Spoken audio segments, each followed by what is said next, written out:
Sri Kuberan TV நேயர்களுக்கு அன்பு வணக்கம். நெல்லை ஜோதிடர் அகிலன் அண்ணாதுரை. குரோதி ஆண்டு தமிழ் புத்தாண்டு பலன். இந்த ஆண்டு கிரக நிலவரங்களை பார்ப்போமா? மேசத்தில் குரு, மேசத்தில் சூரிய பகவான், மிதுனத்தில் சந்திரன், கன்னியில் கேது, லக்னம் விருச்சிக லக்னம், கும்பத்தில் சனி பகவான் செவ்வாய், மீனத்தில் சுக்கிரன், ராகு, புதன் வக்ரம், மேசத்தில் சூரியன் சஞ்சரிக்கிறார். இவ்வாண்டு சிறப்பு பலன்கள். குரு மே மாதம் 1ஆம் தேதி குரு ரிஷபத்துக்கு பயிற்சியாகிறார். இதேபோல் செவ்வாய் சனி இந்த ஆண்டு சேர்ந்திருப்பவர்கள் சனியும் இவ்வாண்டு மீனத்துக்கு சென்று விடுவார். இனி 12 ராசிக்கான ராசி பலனை பார்க்கலாமா? குரோதி ஆண்டு ரிஷபராசி அன்பர்களே, இவ்வாண்டு தமிழ் புத்தாண்டு பலன் உங்களுக்கு கிரக நிலைகளை பார்க்கும் பொழுது மிகவும் சிறப்பாக உள்ளது.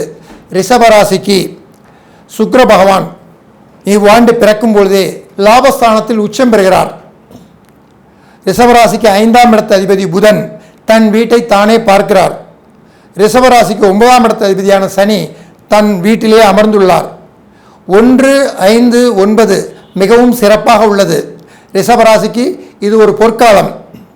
மே 1ஆம் தேதி குரு பகவான் உங்கள் ராசியில் அமர இருக்கிறார். அவர் அமர்ந்தவுடன் 5, 9 பார்வைகளை 5ஆம் இடத்துக்கும் 9ஆம் இடத்துக்கும் பார்வையிடுவார். அப்போ 5ஆம் இடம் பூர்வ புண்ணியஸ்தானம், 9ஆம் இடம் பாக்கியஸ்தானம், அனைத்தையும் வெற்றி கொடுக்கும். ரிஷபகுரு ஜென்மகுரு ஆனாலும் இது ஒரு சிறப்பான காலம். ஏனென்றால் குரு பகவான் வியாழவட்டம் என்று சொல்லக்கூடிய வியாழவட்டத்தில் அமர்கிறார். அதாவது வியாழவட்டம் என்றால் சிம்மம், தனுசு, மீனம், ரிஷபம். இவ்விடத்தில் குரு பகவான் அமரும்போது வியாழவட்டம் என்று கூறப்படுகிறது. உங்களுக்கு ஜென்மராசியிலே குரு அமர்ந்தாலும் அந்த ஜென்ம குருவே வியாழவட்டமாக அமைவதால் ஜென்ம குரு பலன் உங்களுக்கு தீங்கு செய்யாது. வியாழவட்டனால் அந்த ஜென்ம குருவோட தீய பலன்கள் அகன்று நன்மையே பயக்கும். அதனால் இந்த ஆண்டு மிகவும் சிறப்பாக ஆண்டு ரிஷபராசிக்கு. இந்த ஆண்டை சிறப்பான முறையில் பயன்படுத்தி அனைத்திலும் வெற்றி கொள்ளலாம்.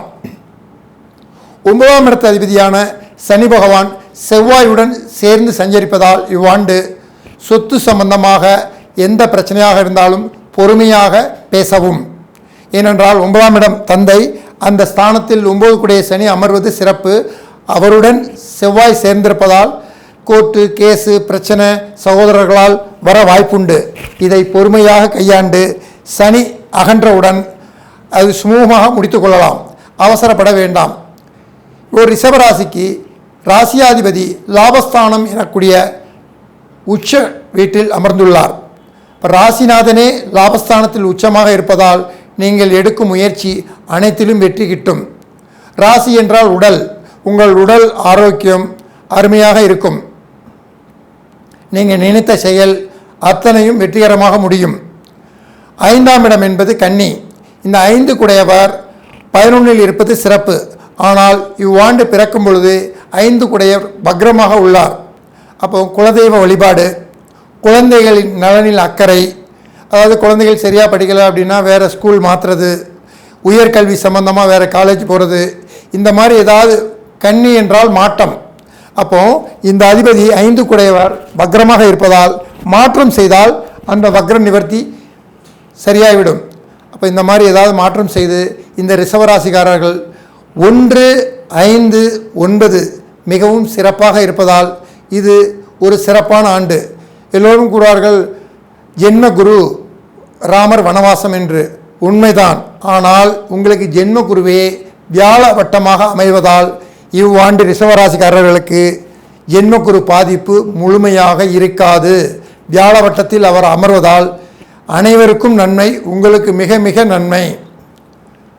ரிஷபராசிக்கு 9ஆம் இடத்து அதிபதியான சனி பகவான் சதயம் 3இல் செல்கிறார். அப்போது ஒரு ராசி ஒரு மனிதனுக்கு காக்கக்கூடிய தெய்வம் எது என்றால் ரிஷபராசிக்கு 9ஆம் இடத்து அதிபதி தான். அந்த 9ஆம் இடத்து அதிபதி சதயம் நட்சத்திரத்தில் செல்வதால், சதயம் என்றால் ராகு, ராகு என்றால் துர்க்கை வழிபாடு ரிஷபராசிக்காரர்கள் இந்த ஆண்டு சிறப்பாக மேலும் மேலும் அமைய துர்க்கை வழிபாடு எடுத்துக்கொண்டால் அனைத்திலும் வெற்றி பெறலாம். ஸ்ரீ குபேரன் டிவியை பார்த்தமைக்கு நன்றிகள். மேலும் இது போன்ற தகவல்களை தெரிந்து கொள்ள ஸ்ரீ குபேரன் டிவியை சப்ஸ்கிரைப் செய்யுங்கள். மறக்காமல் பெல் ஐக்கானை கிளிக் செய்யுங்கள்.